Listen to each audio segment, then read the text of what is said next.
So I want to start today with something that I've been sitting with for a long time, and I really want to say it directly. There is a map for the threshold that you're standing in.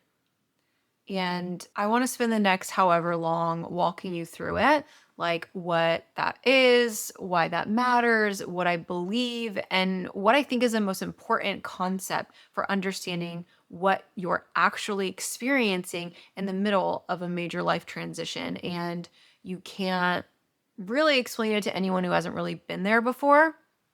But first, let me introduce myself because if you're new here, you don't know the story. And if you've been around for a while, you may have wondered what happened. So let me tell you, for years, I owned a shop called Merkababe Designs. It was jewelry and crystals and a really beautiful physical space in a community. And if you asked me what the shop was, I would have said, oh, it's a jewelry shop. But if you'd been in that room with us, you would have seen something totally different.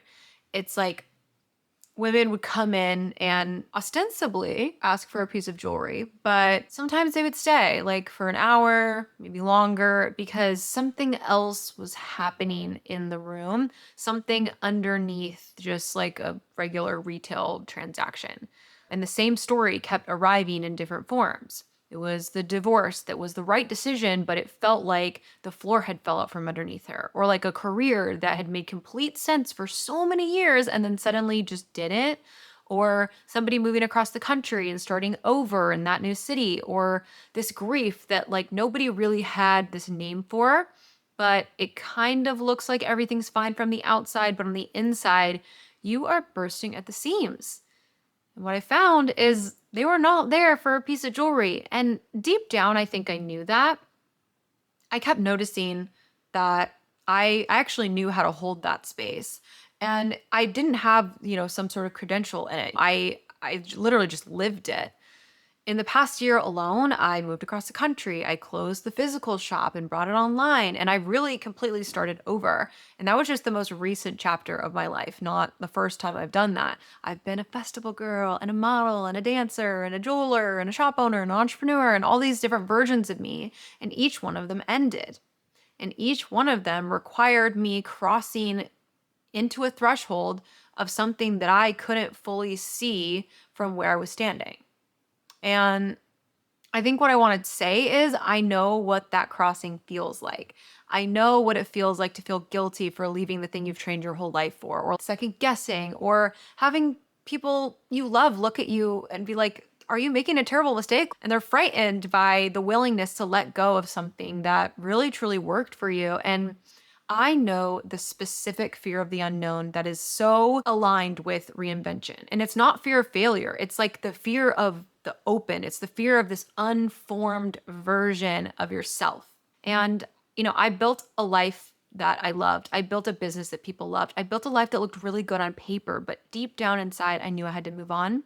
I knew I had to trust myself, and I knew I had to make the leap before any evidence arrived, before anything new started taking shape, before anything outside of me could confirm, hey, this is the right move for you. And that was the most disorienting but beautiful thing that I've done.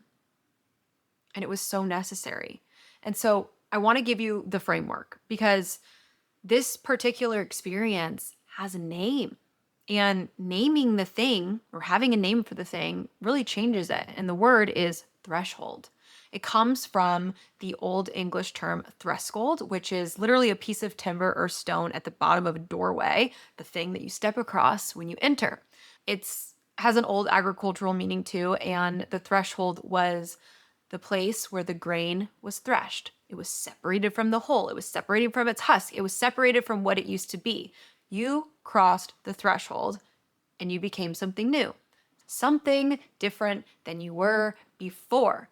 In academic anthropology, this is what I've been studying formally for the past 15 months.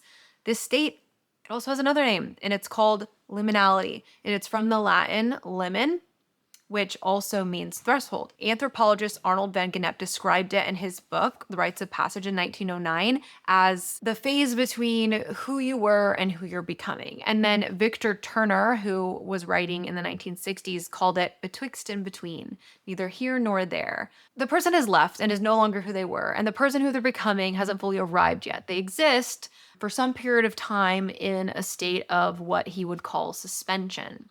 And I think the most important part of this whole spiel is that liminality is structural. It is what every genuine transformation looks like from the inside. And I want to say this clearly. It literally has a structure. It has a shape. Even though it doesn't feel like it does, even though it feels ambiguous and disorienting and all the things, it literally has a shape. It has a set of internal experiences that are predictable, that have been documented, that are not, you're not imagining them, and you're definitely not alone in. And there's definitely 100% a map for it, which excites me, clearly. And I think this is why it feels so hard. It's because we don't talk about it while it's happening.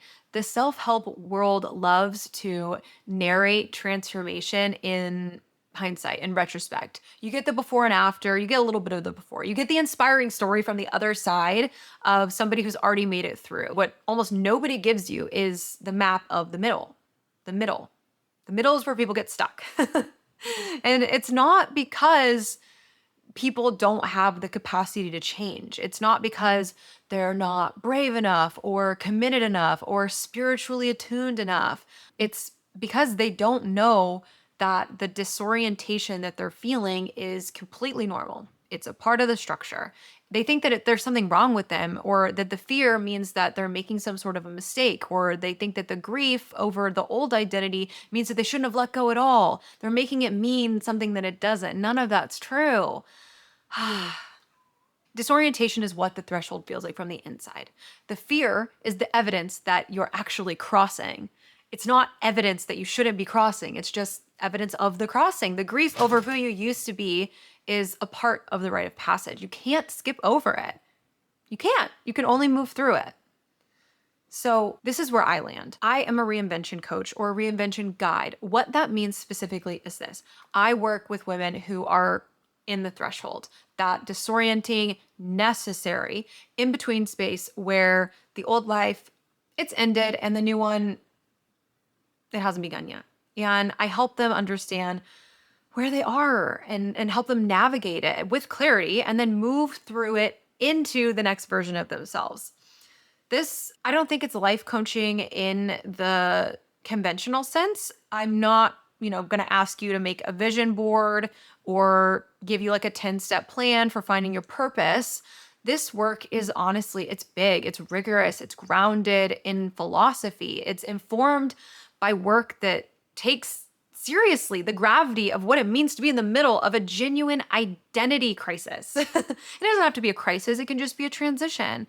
And, I wasn't posting about this for months. I truly have been in formal academic philosophical study. I'm working with my longstanding coach, researching and excavating and testing and mixing in with my 12 years of personal and professional experience, mixing that in with scholarly framework that I feel like actually work. I wanted to make sure that what I bring to this work is worthy of the moment when a woman is standing at that threshold and she needs a map, not like a motivational quote. There's nothing wrong with a motivational quote, but she needs something a little deeper than that. And I want to bring in one more voice before I close because she said something that has stayed with me since the first time I read it. And it's Clarissa Pinkola Estes, Women Who Run with the Wolves.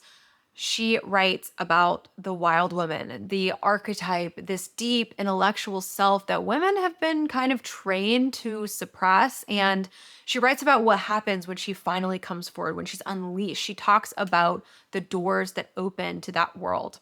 And what she says is, if you have a deep scar, that is a door. If you have an old story, that is a door. If you yearn for a deeper life and a full life, a sane life, that is a door. And what she's describing without using the word is literally the threshold. The doors are everywhere. And the question is not, are they there? It's, are you gonna walk through them with clarity and confidence. The threshold is a door, and the map is what helps you find it and recognize it and walk through it with intention. And so it doesn't feel like this accidental thing, or so you actually walk through it and not avoid it. So if this resonates with you, if you are in the middle of something right now, if the life that you built feels like it belongs to a past version of yourself or an old identity, if you've been circling around the same questions for longer than you'd like to admit, I'd love to have a longer conversation with you.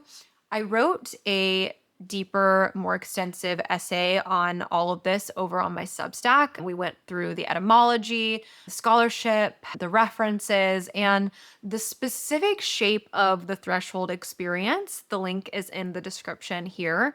And for those of you that don't know, I am accepting one-on-one clients right now. If you want to know what that looks like, there is a link for that too. So if you want to dive a bit deeper into this, there's a link from my website, which has a link to my calendar, and we can actually talk face to face about this. I would be honored to cross the threshold with you.